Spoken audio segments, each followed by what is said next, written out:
What's going on, ladies and gentlemen? Christian Hanna Horror here with the one and only Tommy McDaniel, and then we got Kaylin back in here, the local horror fan. We still haven't made the shirts yet, but patent's pending.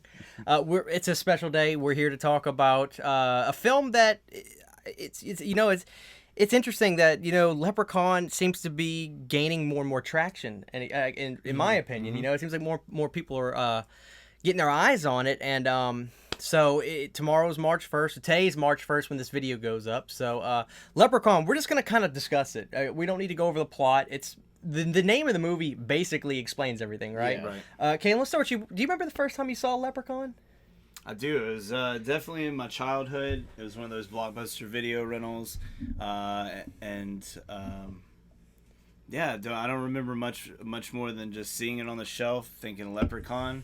That's got to be good. Was this movie in theaters or was it strictly... I actually looked that up last night because I was wondering. I do remember seeing trailers on TV for it, and from what I read, I think it had a limited theatrical release in, what was it, 89, 90, 92? I don't remember the exact Something like year. that. There's some confusion because I think the movie got filmed, like you said, either late 89 or 90. Matter of fact, I think the director did say production happened in 89. And if it did come to theaters, it had to have been, because Vidmark, especially at the time, was a small company, right? It's strange, Leprechaun, was it really the last holiday that just didn't get the slasher treatment? Or is there any holidays left that hasn't gotten the slasher treatment? When I think about it, it seemed like obviously there hasn't been a Labor Day massacre or nothing like that, although I would watch that. Yeah. But it seems like Leprechaun was the last major holiday, because St. Patrick's Day is fairly, I think everybody celebrates that. So I'd imagine that seems like it was the last holiday to get the slasher treatment. And what I like about Leprechaun, I guess we'll start getting to this movie, is, to me, it's like when you get all the way up to a movie like Freddy's Dead, and that's where it got goofy to that level. That's kind of where Leprechaun starts, right? Exactly. Which is I think that's what works for the movie. So you're just give me your quick thoughts, Kalen, just on the movie in general. What do you love about Leprechaun? Well, when I saw it when I was a kid, I just thought, wow, this is scary. Like, I didn't know who the actors were. I just I knew that it was just a small leprechaun guy and special effects makeup chasing these teenagers around. But watching it recently, it's slapstick. Right. Absolutely. It's a lot of slapstick and one-liners, which you said with the Nightmare on Elm Street. It reminded me of a lot of Freddy Krueger with the witty one-liners. Although I don't know if he was to Freddy's level with them. Yeah, because Freddy was good at the one-liners. He was good at the one-liners. But yeah, very slapstick, comical, and we'll get into more of that. Tommy, initial thoughts on Leprechaun? Well, I guess I was probably 12 when this came out, and I'll be honest, I didn't pay a lot of attention to it, which I guess puts me in kind of a different situation than you guys. But rewatching it, I really, really enjoyed it. And if I'm not mistaken, it was supposed to be more of a straight-ahead horror movie, but after they saw, I can't think of his name, Warwick Davis, his character and the ad-libs that he did, I think that's when they decided, hey, this works better as more of a horror comedy. And I saw some reviews where people were upset that this is not scary, but I don't think it's supposed to be. It is what it's supposed to be. If you know what I mean. And absolutely. It's great. I think it's great. I watched it again a couple nights ago, and I really want to go through and watch all of them back to back. So yeah, it's a great movie. In an alternate reality, in a split parallel universe, Alien is a comedy horror and Leprechaun is a straight ahead thriller horror, Yeah. And I don't want to live in that world, I want to just go ahead and get into this. So this movie has how many sequels? 2, 3, 4, 5. But Back to the Hood, In the Hood, the WWE Origins movie. Right. I credit the longevity and the success to two things: Warwick Davis and the makeup for that Leprechaun. Because you notice, unlike Freddy, unlike Jason, that look for Leprechaun never strayed off an inch. Right. They got it perfectly right.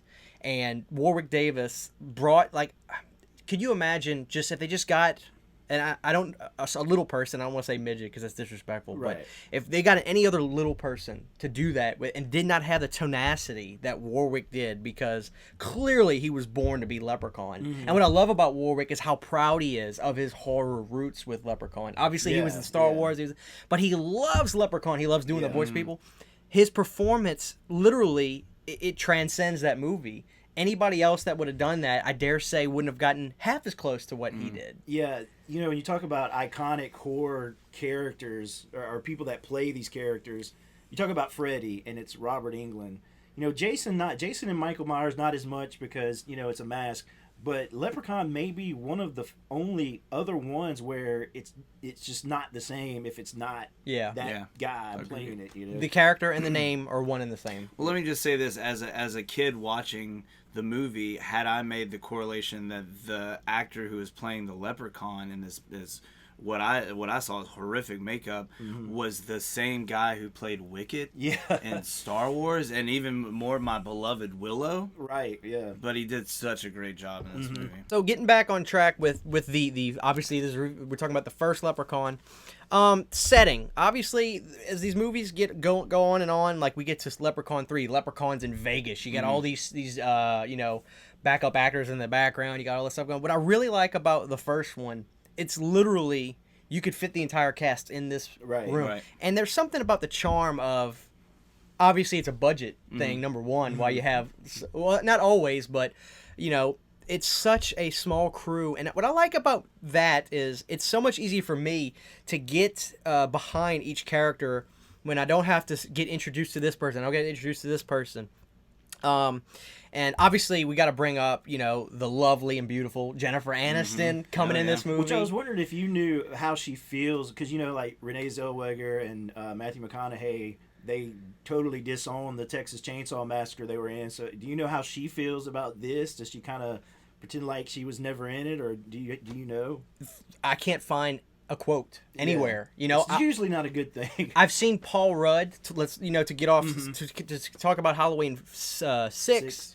He laughs at himself in the movie. He doesn't laugh at the movie. He laughs at himself, which I can agree. But then again, I just attribute that to the director saying you need to be weird, man. You're traumatized. You got to be this weird guy.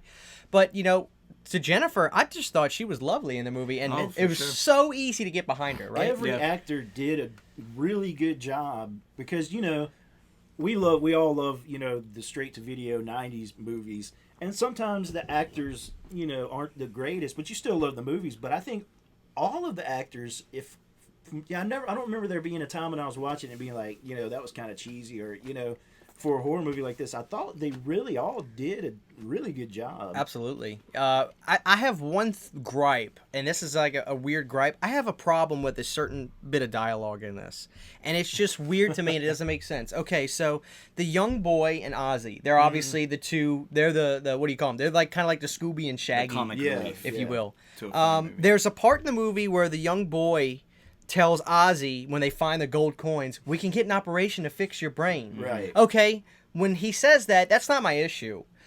So maybe this kid thinks that, okay, we can make him smart if we get an operation where... But later in the movie, He says, Jennifer Aniston goes up to him, her character, and she says, you can't just fix his brain. It doesn't work like that. And the kid goes, yeah, I know that, but he doesn't know that. Why would you say that to Ozzy then? That's so dude. That is so messed up. Yeah. And then if that was me, if that was real life, that's the kid thinking to himself out loud or inside of his head when Jennifer Aniston's telling him that, oh my God, maybe you can't fix that. So he's, instead of him being like, oh, you can't fix that, he just tells Jennifer, oh yeah, I know that, but he doesn't know that.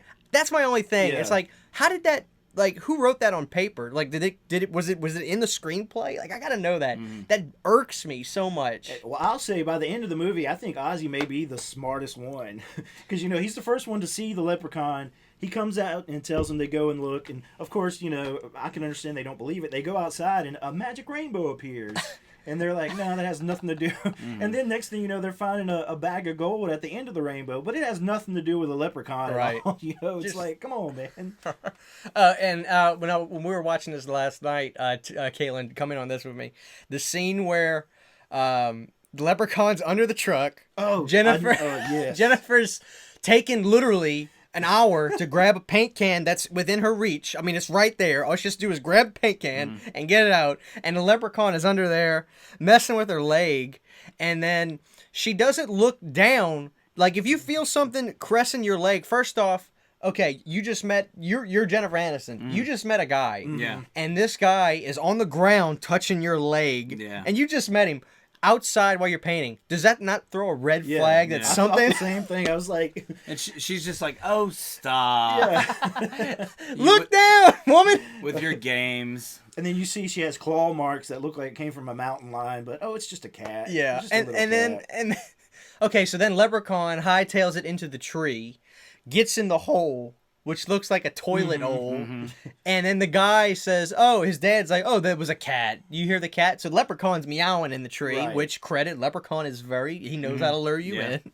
And so the dad's like, I'll handle this. Sticks his hand in the hole. I don't care what you think might be in there. Who sticks your hand in something that you can't see?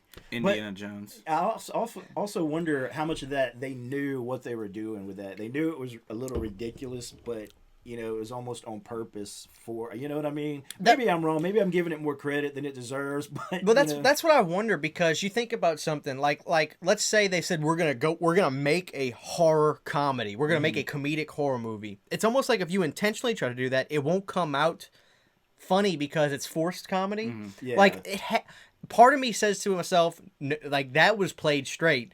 And because it was played straight, that's why you laugh at it so much. That's true. That is but you true. never know. You never I know. totally agree. Yeah, if you try to plan that stuff, a lot of times it falls flat. Could we talk about, just for a second, the Leprechaun's modes of transportation? Oh, yeah. Oh, I'm so glad you brought that out. So, like, we're having a roundtable discussion. If you want a formal review, you're not gonna find it.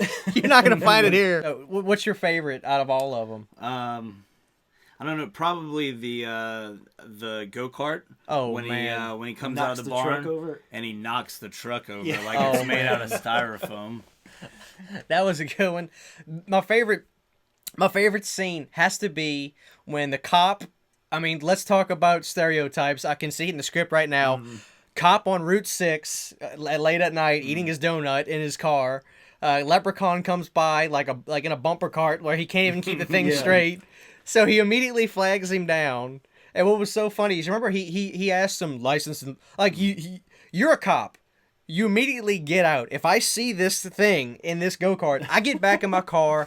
I pretend I see nothing till my shift is over. Yeah. Or calling my buddies like, you gotta get over here and see this. I don't know what it is, but you gotta see this. Hey, Earl, come check this out. And so he gets mad at Leprechaun. He's like, license and registration, young man.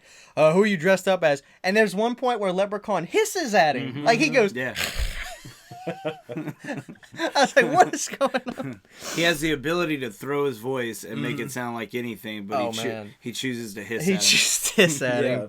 But dude, the hide and go seek scene when they get into the woods, there's something so funny about the way Warwick, his movements. I don't know, like I said, Yeah. getting back to him, he makes the movie. Oh, yeah. 1,000,000,000%. I mean, he is the equivalent, to Freddie is to the Robert Englund is.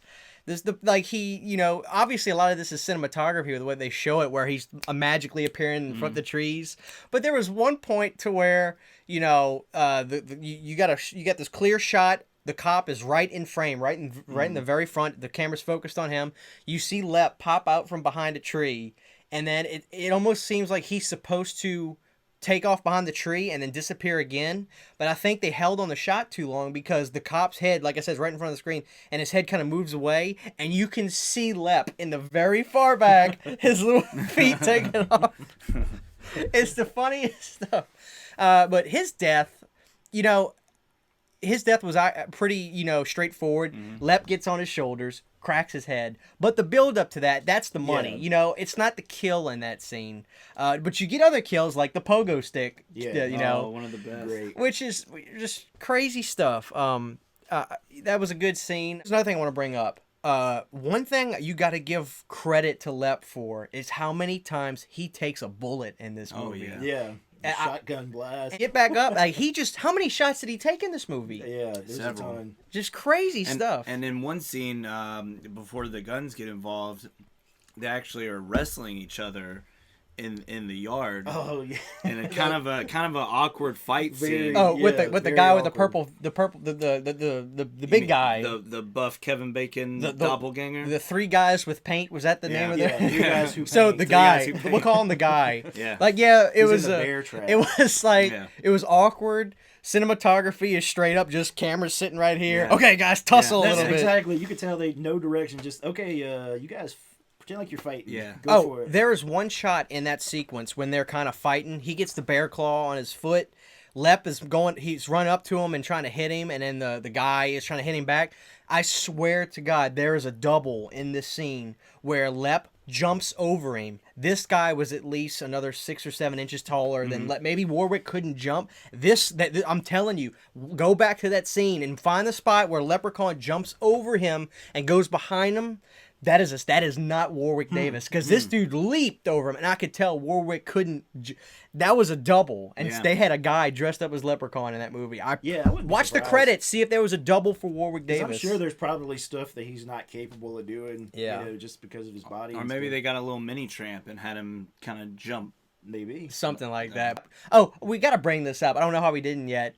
The scene where he's digging through the pantries, gets to The the look- cereal. Oh yeah. And what was it? It wasn't Lucky Charms. What was it called? Which I read that they wanted to use Lucky Charms and actually had permission, but when Lucky Charms saw the movie, they were like, no. Recut That's why that. when he eats it, he spits it out like it's disgusting. It's kind of an insult to Lucky Charms. You can't help but laugh at that. Well, you were talking about little things that kind of irk you about this movie. The fact that the Lucky Charms were called something else in this movie, and then at the end they reference says, Lucky right, Charms. yes, F you, the Lucky most- Charms. yeah, It's most like in famous this line. world, is there Lucky Charms or is it? Lucky Clovers. That's what That's it it. was. Yeah. Now, I will pay big bucks to get a prop Lucky Clovers cereal box. And I wonder, obviously there was cereal in there, right? Because Warwick takes a handful of it and Yeah. did they take a Lucky Clovers box and then put Lucky That's Charms what it in almost kind of looks like. They have the Lucky Charms box and almost like they put almost something over it to. I turn wouldn't doubt into- it. Yeah, I wouldn't it's- doubt it. You need one for the horror room for sure. Yeah. Absolutely. So another thing that's funny in this movie is, I guess, almost stereotyping leprechauns, like because even though he's a killer leprechaun, he's got to shine. He's got Yeah. to stop and shine shoes. Yeah. So- Yeah. And they don't explain that, so if you're somebody who doesn't really understand, you're just like, why does he? What's the deal? Who would have with the figured shoes? the one weakness he has is that he has to stop whatever he's doing to go Yeah, shine his shoe. Right. This movie starts out like you get a good hint, in case you're wondering, because when you look at the cover of this, like you can almost say, I don't know, am I about to watch Child's Play? You know, because Yeah, it's kind of right. got that, you can't tell by the look of this, because if you look at Lep, he's a creepy looking dude. Right. And I'll say that cover is definitely way more frightening than the movie. Yeah. You look at that cover and just that makeup and So, and I remember the first time, this is a off-topic thing, but when y'all were talking about your first instances of Leprechaun, my first instance was strictly this. I mean, the cover of Leprechaun. All I did was go to Blockbuster and see this, and my parents, who would typically rent, what was the big movies coming out, Vanilla Sky, they were always into the big box office attractions, and I wasn't the horror fanatic I was, but I would clearly always go to those aisles, and I would see that, and I would never say, Mom, can we get this movie? Because I know my mom, she goes, we're not getting Leprechaun, son. We're getting Big Daddy. Big Daddy just came out. Yeah. We're not getting Leprechaun. But I remember that's the image of that will forever supersede any, memory of the movie. Like, I'll always have that image of the poster burned into my brain. I like to go back to Jennifer Aniston. She's an awesome actress, but she kind of plays Rachel from Friends in every movie. If you think about it, she's the exact little same. bit. It's almost like there's other actors that are that way. They're great actors, but in every movie they're the same character. They bring them, and maybe that's her a little bit in real life, Maybe. because everybody, kind of brings himself. Yeah. Mark Wahlberg to me plays the same character in every single movie. Yeah. So to me, he's just a bland, boring guy in real life, because that's what he is in every movie to me. I'm But- just, I like to think of this as a Lost Friends episode. Where maybe she goes off with her dad. Absolutely. In his summer home, yeah. So And I even had to look on YouTube. I was like, somebody had to have put the Friends theme song. to Leprechaun. But no, nobody had. No. Surprised you. Oh man. And then the ending of Leprechaun, because we've kind of talked throughout the whole movie, makeup effects doesn't disappoint. No. I mean, I forgot the gentleman's name who did the makeup effects, but he was highly involved in a lot of 80s horror movies that we love. Yeah. And like I said, that makeup never strayed throughout the entire series. And even with the newest one, the one that's Leprechaun Returns, which I Leprechaun have not Returns, seen. the image is still similar to Warwick Davis's character, so that's very iconic. Just the look of this one. Yep. Something else that I found out, I'm not sure when it was. I don't know if it was when Freddy versus Jason was supposed to come out.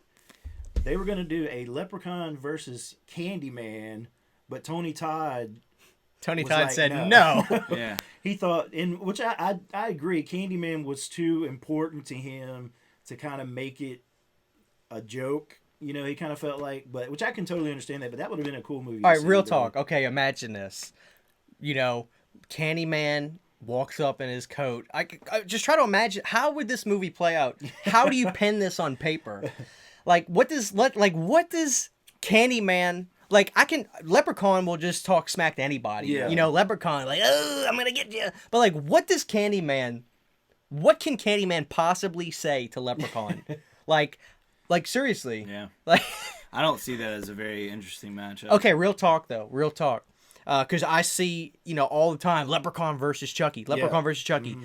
Chucky, I mean, being like, if this was real and these two people had their superpowers, Leprechaun can harm you from 100 feet away. So he would have to beat Chucky because Chucky's a real, despite the fact he's a doll, he's gotta get next to you, he's gotta stab you. Leprechaun, if he's got his gold coins, he can Jedi you. He can do you know? anything, yeah. So Leprechaun would have to beat Chucky. So why would they make that movie if but I would Leprechaun see it would more as them as like buddies. They would have, yeah, that's another thing. Buddy cop drama, maybe. Yeah. Something like that, where they're driving around the country together. Like maybe just imagine that dialogue between Chucky and okay, Leprechaun. I got this. We're gonna have a crossover movie. Mm-hmm. Andy is running away from Chucky and finds a gold coin. Yes. Oh no. So Lep's gotta get his gold coin, and then Chucky's gotta get Andy because Andy knows his secret. That's the movie. What would it be called? I don't know. Would it be a Child's Play movie or would it be a Leprechaun movie? Or we could do Chucky versus Leprechaun. Let's call it Chucky versus Leprechaun because really by the time they get to Andy, it's kind of like Freddy versus Jason. Freddy wants the souls. He swings to kill him, but Jason wants to kill him. So then at the end of it, Freddy and Leprechaun could duke it out. I'm Team Leprechaun. I'll just go ahead and say it. I'm feeling Leprechaun right now. Yeah. I got the Lucky Charms in me. So I mean, I'm down with Leprechaun. Leprechaun. Final thoughts, Tommy. Who do you recommend this movie to? People who love horror comedy with their slasher, and if you love 90s, it's probably until you get into maybe like Hatchet and stuff like that, the last great, even though I don't know if you call it slasher, but that type of movie, the last great one for a while. Iconic, just classic. This is when, you got into, after this, more of the full moon stuff, which is all great, but it's a different type of horror movie. So anybody who's, into stuff like that, into, Nightmare on Elm Street, anything with horror with their comedy, or, comedy with their horror. Yeah. Kaylin, who do you recommend this movie to? For me, I think it's just a fun slapstick movie to watch on the weekends. Order pizza, get high, just laugh and have fun. I recommend this movie basically to anybody that just doesn't have a stick up their butt. They know that, you know what I'm saying? Like anybody that can just know like the pretense of going in to seeing a movie Leprechaun and know, hey, this is gonna be silly. Let's have some fun with this. Because it gets silly here and just goes even more silly. Yeah, right. And we'll probably get into at least the next two Leprechauns because I love the first three. They kind of get, I don't want to say bad, but Leprechaun really turns into I don't know, like a bad Adam Sandler comedy. And some of them, they kind of realized what they had and went with it. But yeah, guys, Tommy, thank you for being here with Leprechaun. Kaylin, it's been a pleasure. I want to give a shout out to my buddy Rotten Roger. He's doing a Leprechaun review as well, so you guys go check out his review. This was Roundtable Leprechaun. This was like dinner for three, except no food, energy drinks, and vapes. So it's our version. So Christian Hanna Horror, thank you guys for watching this video, and please drop your comments about Leprechaun in the comments. We're just laughing about it. See you guys later.